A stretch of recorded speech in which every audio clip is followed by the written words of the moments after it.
Welcome to episode 11 of the Sports Geek podcast, presented by Seed Conference. On today's episode, we take a look at sports from Trendsmap, built for the A-League All-Stars game against Man United, and how sports can use CRM data in combination with Facebook ads. Welcome to the Sports Geek podcast, the podcast built for sports digital and sports business professionals. And now, here's your host, doing heel raises while I'm doing this intro, Sean Callanan. Thanks, DJ Joel. My name is Sean Callanan from Sports Geek.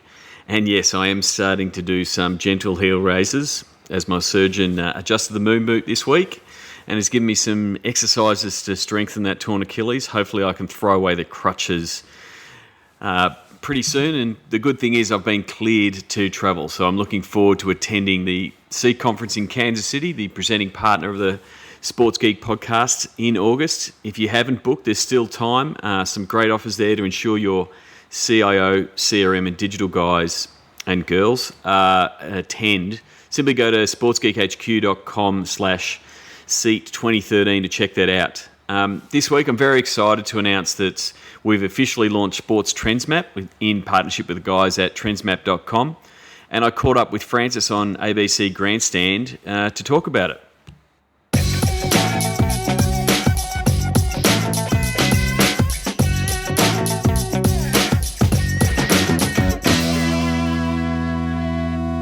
This is Francis Lee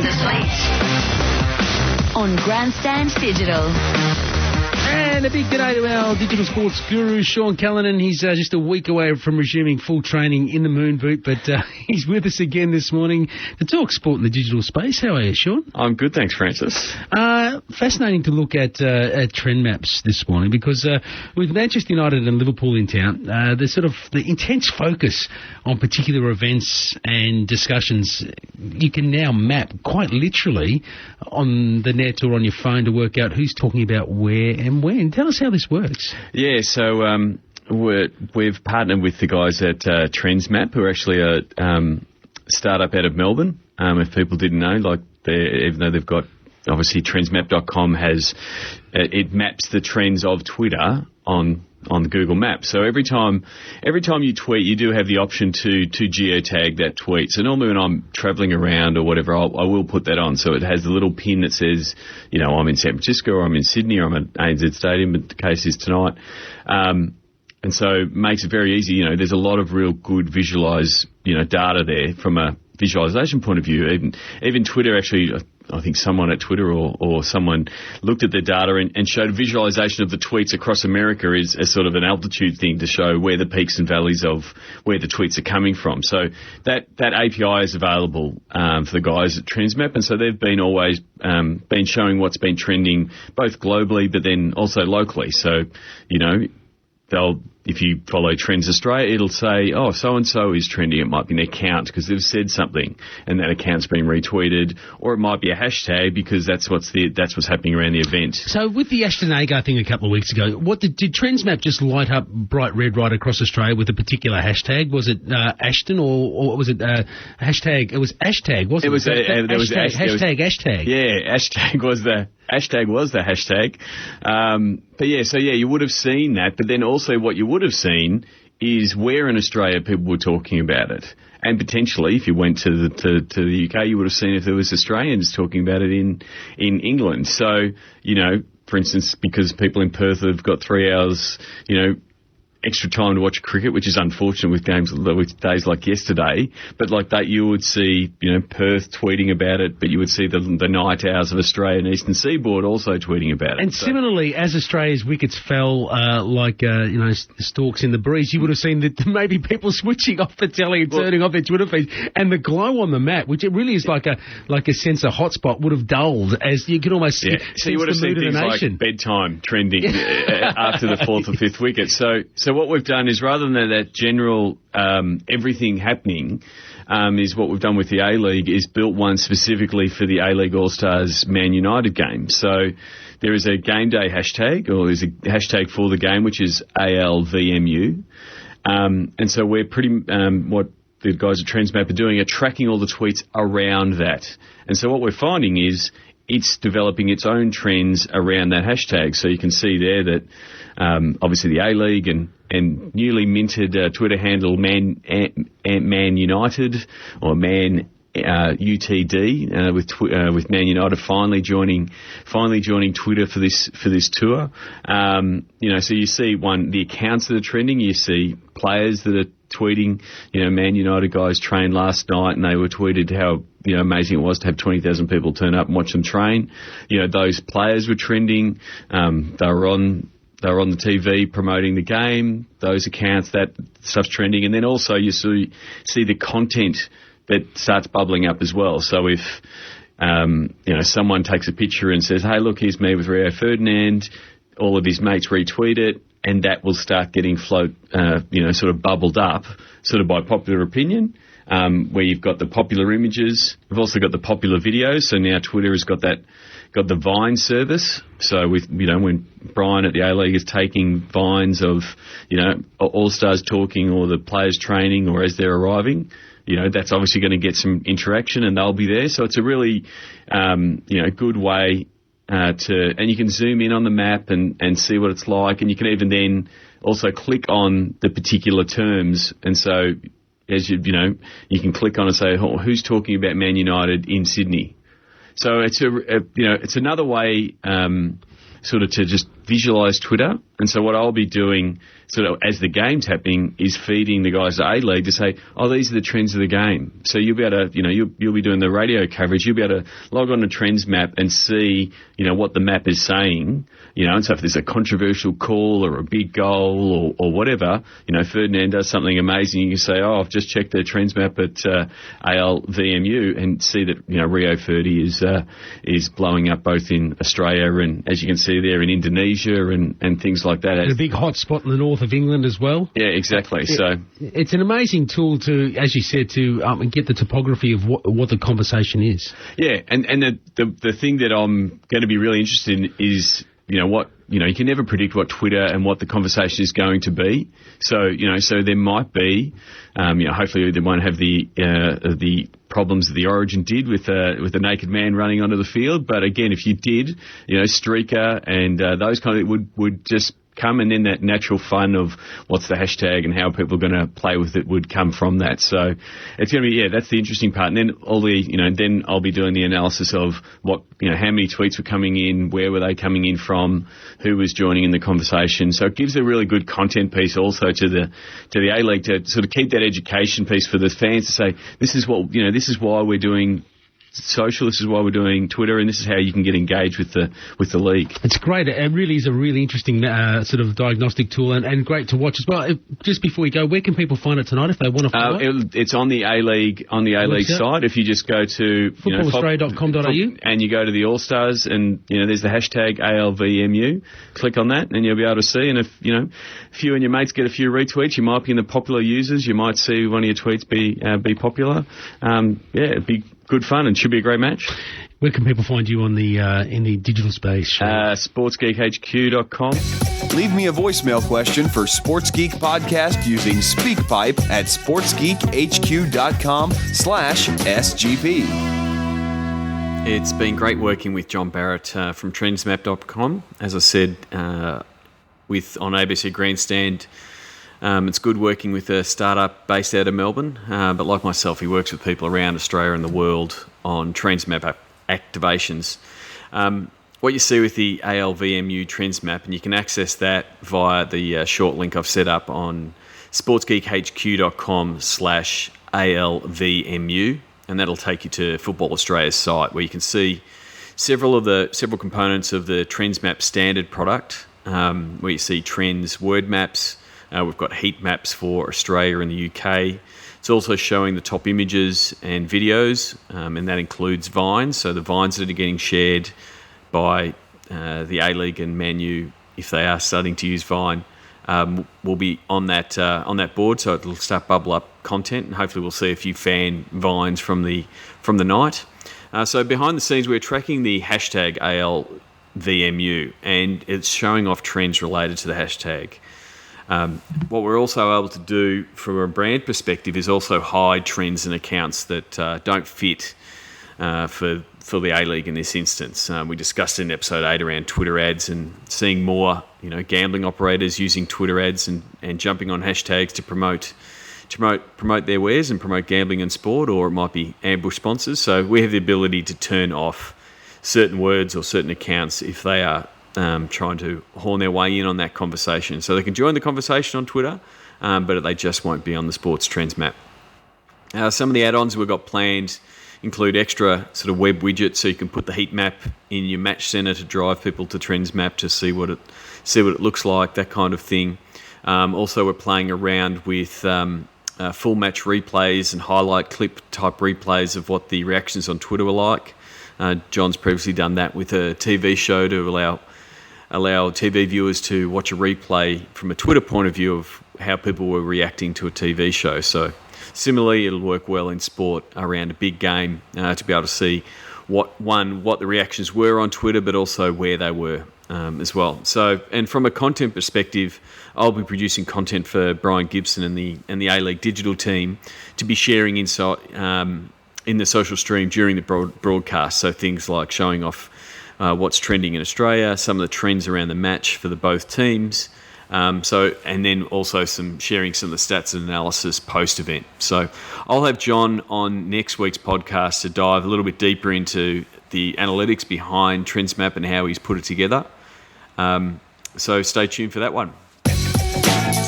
Hi, it's Kevin Naylor from the Indiana Pacers, and you're listening to My Mite, Sean Callanan on Sports Geek Podcast. Thank you, Kevin Naylor, there for the shout-out. I'm looking forward to catching up with you at SEAT 2013.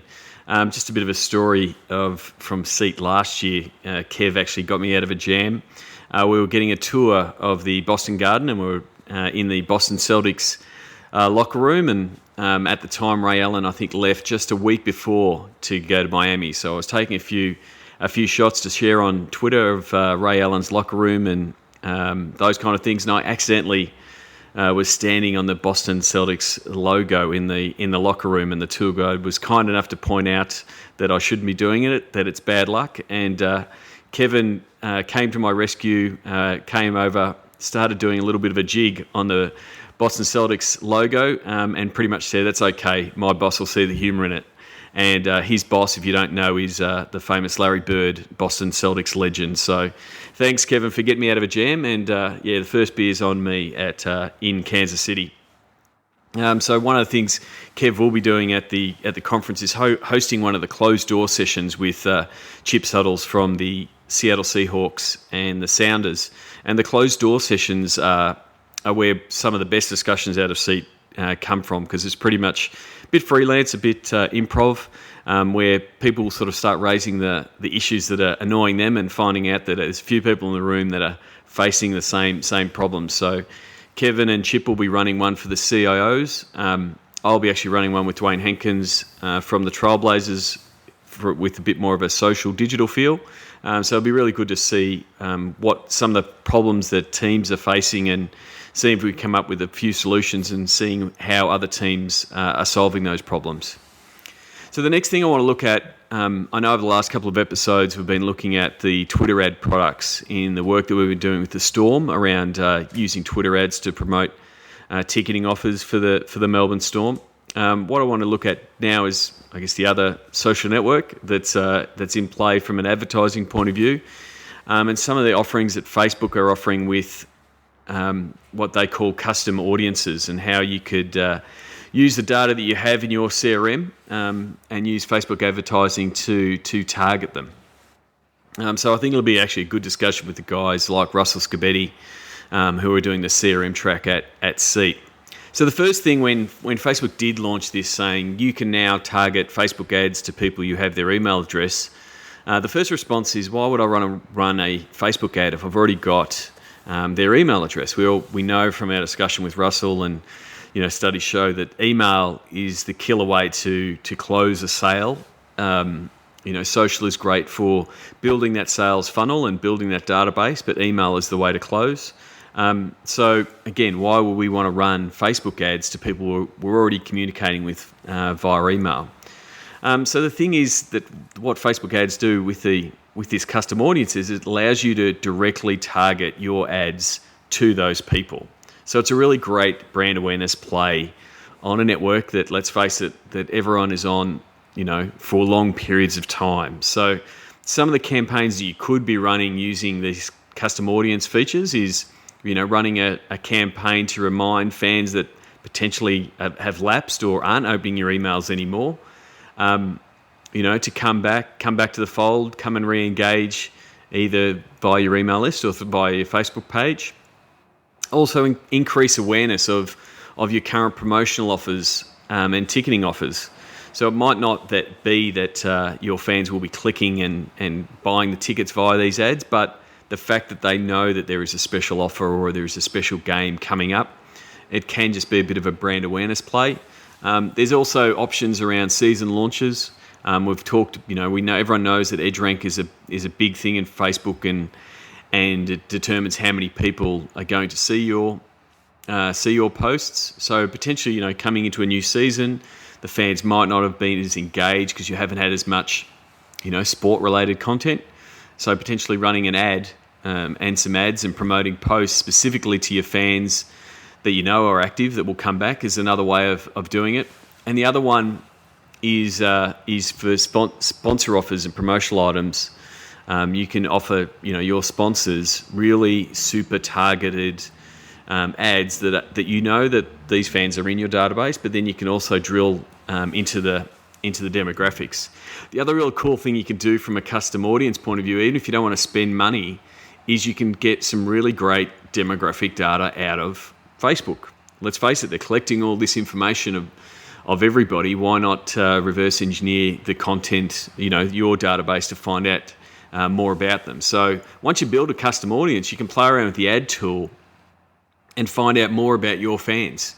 Use it for sponsor identification. Find out what brands are like your brand. You can do all those kind of things to say, I want my fan base. Tell me how much of my fan base are between this age and demographic. That's obvious, but you can get that profile for your email list and not just your Facebook page. But then you can also say, tell me how many of my fans are also fans of another team or like another brand. So you can start doing that stuff. The other thing that I think is really that does have a little bit of excitement, at least from my point of view, as far as being a Facebook marketer, is Facebook dark posts. So normally, if you are running a team's Facebook page, you would have been harassed by your sponsorship and your business development guys around, hey, we've got a sponsor offer and we really want to put it up on the Facebook page. And by and large, that if the offer isn't strong enough, doesn't have a high requirement for the fans and a really big pull for the fans, it most likely will tank, especially if you're putting it out to everybody. Whereas if you've got an offer that is appealing, but it's only appealing to a certain section of your fan base, what potentially you could do is use Facebook dark posts. So first of all, what is a Facebook dark post? Well, a Facebook dark post, and it does sound a little bit like black magic, but it's a Facebook post that doesn't appear on your wall, but is only used for Facebook ad sponsored posts. So as a user, as a fan, you'll see the post sponsored, but if you go to the Facebook page, it won't appear anywhere on the page. So I guess where the advantage is what you can do is have a sponsored post that's around a sponsor's promotion, specifically target your audience, specifically target that demographic, and only those fans will see that post. So the only disadvantage of a dark post is you lose the virality of the post. So if fans are liking and commenting on the post, their friends won't see it. But if you're really just trying to drive engagement and traffic around your promotion, it works really, really well. Just so how I've been testing it currently, if you're an iPhone user and you've engaged with me before, what you may have seen is a post that promotes the Sports Geek podcast with a link to the iTunes store to download and subscribe to the podcast. Sports Geek sportsgeekhq.com/iTunes.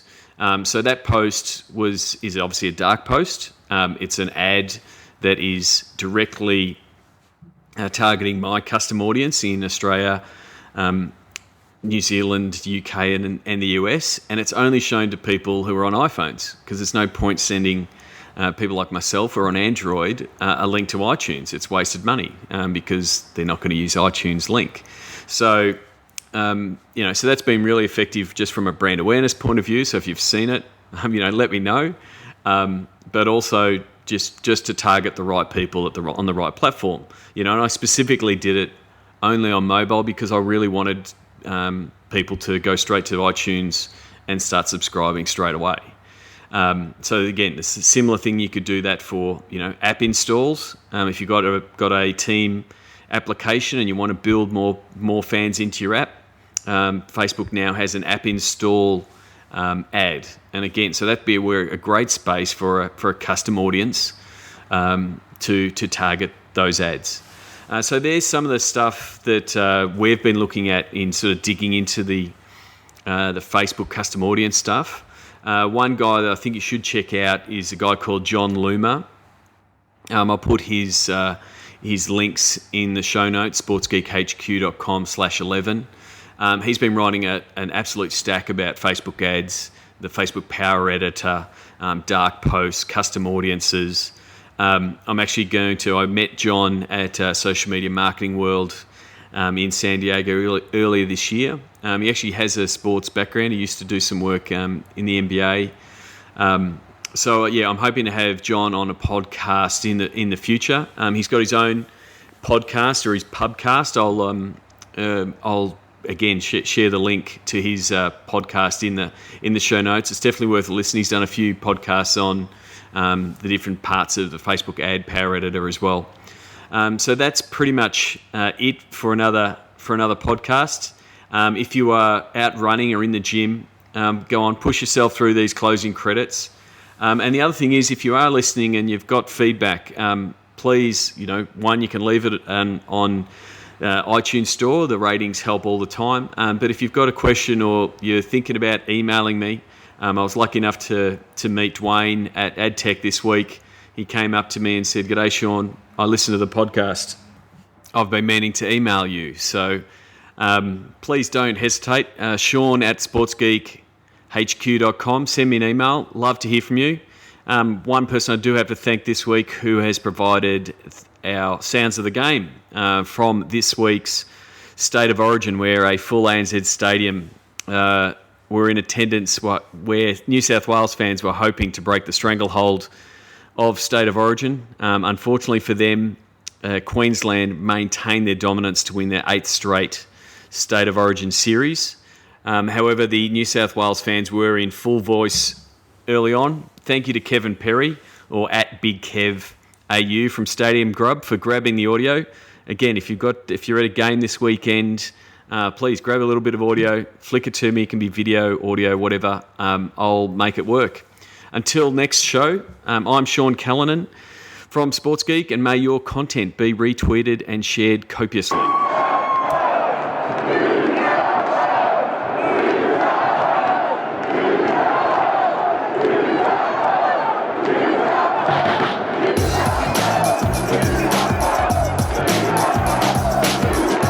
Please leave a review on iTunes. Go to sportsgeekhq.com/iTunes. We'll see you in Kansas City for SEAT 2013. You gotta be there, mate. Thanks for listening to the Sports Geek Podcast.